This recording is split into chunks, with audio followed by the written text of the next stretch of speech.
Playbook for Performance, the official podcast of Shauna Corden, the Joan of Arc for corporate healing and performance. Join the quest to make work fun again by preparing leadership for engaging workplaces. And now, your host.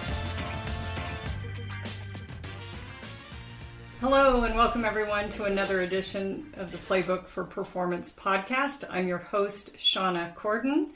Our mission is to make work fun again by building better leaders. So this month we're talking about preventing and processing polarization. We're expecting the book to come out by the end of the year. And we want to prepare you in terms of habits that can prevent polarization. And that's what our podcast is about today. So let's get started. So what is polarization? Polarization is moving away from this idea of you and I don't agree on every single thing, and therefore you are dead to me. We can never be friends, and we are never, ever, ever getting back together. And it didn't used to be this way. Society's become more and more polarized over the years. People are getting more and more frustrated with this.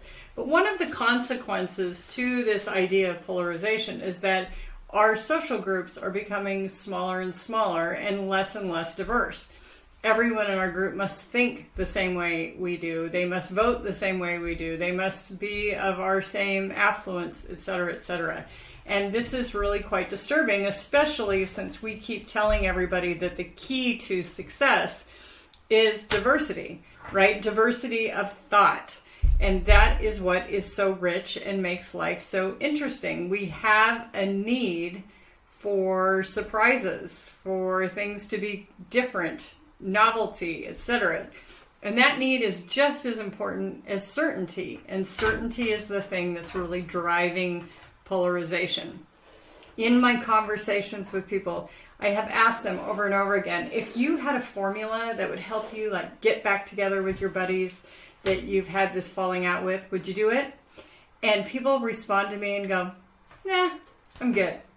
And I have a lot of theories behind that, and a lot of it is fatigue. They just don't have the energy that it would take to sort of be on pins and needles during that getting back together stage. You know, walking on eggshells, making sure they don't say something that would offend. Now, the few that are successful are the ones that had basically a family group behind them supporting the change. So after a couple of awkward Thanksgivings here in the U.S., because Joe and Johnny can't get along because they voted for other candidates, the family's like, enough. We don't want to just talk about football or the weather. We want to talk about real things. So you guys got to figure it out and mend fences. Those are the people who've been willing to roll up their sleeves and be available to this idea of mending fences and overcoming the polarization. And because there's such a high level of resistance to doing this overcoming piece, the money is really in preventing polarization. This is truly where an ounce of prevention is worth a pound of cure. So let's dig in. Let's talk about the 10 habits that you can personally practice that will help you prevent polarization. So the first one is to refrain from assumptions. We've all heard the little joke about, assuming makes an ass of you and me.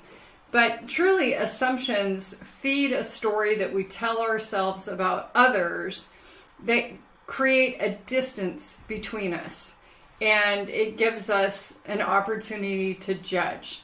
But if we really dig in, if we ask, if we're curious, we can overcome that tendency for assumptions. So, number one, refrain from assumptions. Number two is to acknowledge others' beliefs. You've heard me say this again and again in the podcast. If you name it, you claim it. And so this idea of understanding, I recognize you believe in this eating style, this religion, this government practice, etc. It's showing respect for what they believe. It doesn't mean that you have to adopt it. It doesn't mean that you believe it's right, but you're simply acknowledging them, and everyone wants to be seen. Number three, respect one another's autonomy. I love to say one of my favorite things about America is we have the right to choose. So respecting one another's autonomy about how they do things, what they do, not only how they do it, but the consequences or the benefits that come with that belief. So if someone chooses to be vegan, I know I've used this example a lot, forgive me, vegans. If someone chooses to be vegan and they find it difficult to eat out, to just recognize that, yes, this is a very small part of the population. It's in the best interest of the restaurant and their economic model to have something that will please the largest amount of people. And to be very respectful when you request preparation that honors your eating style. So again, we just want to respect one another's autonomy and frankly just respect one another, period. The fourth is to be curious. We talk about this again and again. It's probably the number one fundamental behavior, mindset, way of being that a coach has to be successful. When a coach begins to be judgmental, and I would say any human to be judgmental, then you've cut off so many avenues that would allow for connection. So just be genuinely curious. I would caution against using the word why. The word why tends to put people on the defensive. They feel like they have to justify or explain themselves, and that will create some distance. So try to use different phrasing. How's that working for you? How did you come to this belief? When did you begin this practice? Etc., etc. That's a great way to understand where somebody's coming from.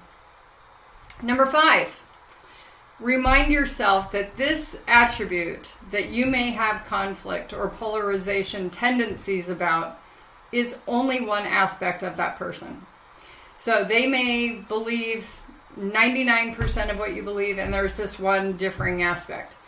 Think of like the church, the history of the church. You know, every couple hundred years, somebody decides, oh, we believe all this other stuff, but there's this one thing, and we just can't get over this one thing, so we're going to start our own division, right?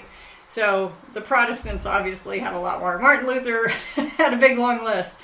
But if you think about this, those are things that are brewing. There were long discussions that came up over and over again. But generally, we're not talking about something as broad and vast as the church. We're talking about individuals. And so you may not like this particular aspect of this person. It may not be something that you believe in. But if we refrain from assumptions, we acknowledge those beliefs, we respect their autonomy to choose, and we're curious about it, if we remind ourselves that's just one aspect, we can probably overlook that. Okay? Number 6, nothing is all or nothing. Yes, I recognize that. That's why the smiley face is in there. But really, black and white does not serve us well. There are generally exceptions for every rule, and if we acknowledge those exceptions, we're going to be better off in the long run because we can understand where things are coming from and what the truth is. Number 7, life is complicated. People are challenging.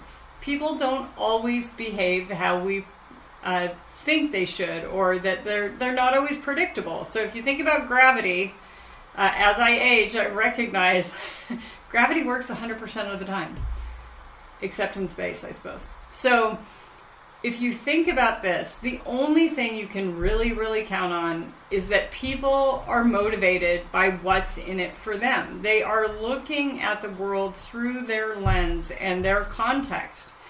And so if you're disappointed by people's behavior because they didn't respond in the way that you predicted, walk yourself back and figure out what's in it for them to behave in this particular way. It will help you create more empathy and understanding for their behavior. Number 8, you have permission. You hold the permission to make these decisions about whether you choose to be polarized or not. You are the one that gets to decide whether this is the hill you want to die on, whether you want to make your social circle smaller, whether you want to be rid of this person based on these beliefs that you have that are different than what they have. You're entitled to do that, but do recognize, number 9, all decisions do have consequences. And number 10, are the consequences worth it? So in my earlier example of the family that's trying to enjoy Thanksgiving dinner, it's one of the rare times the entire family gets together. If you decide that you are going to maintain this polarizing belief and you are going to have hostility towards this person who believes otherwise, do recognize that the consequences go beyond you and that person. They are the rest of the dinner table that has to suffer through your behavior. And is it worth it? Is it worth it? So those are my 10 tips to prevent personal polarization. These are habits that you can apply. Each week we assign Fieldwork because coaching without action is just entertainment. And my encouragement to you is to look at your own habits. Which of these 10 tips or habits are you already doing? Which ones are easy for you? Which ones are harder? Choose of the 10 or all 10 and try to practice this for 7 days continuously. You might think you'll forget, but my experience with my clients has been as soon as they sort of step their toe on that line of that habit that they were intending, they're aware of it. So what's the result?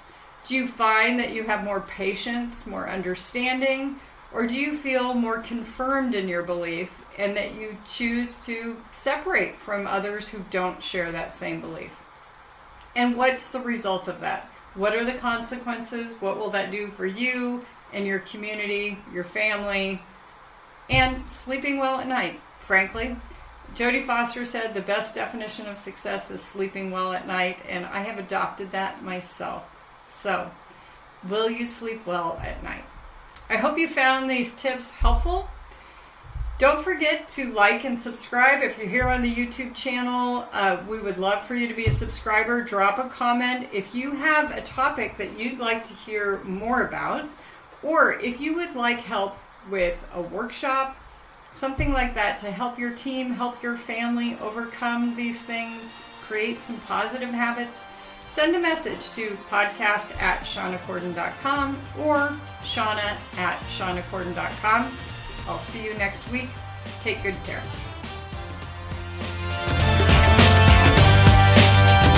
Thank you for listening to Playbook for Performance. To learn more about Shauna Corden, her consulting programs and tools, please visit her website at ShaunaCorden.com and follow us on social media at Shauna Corden.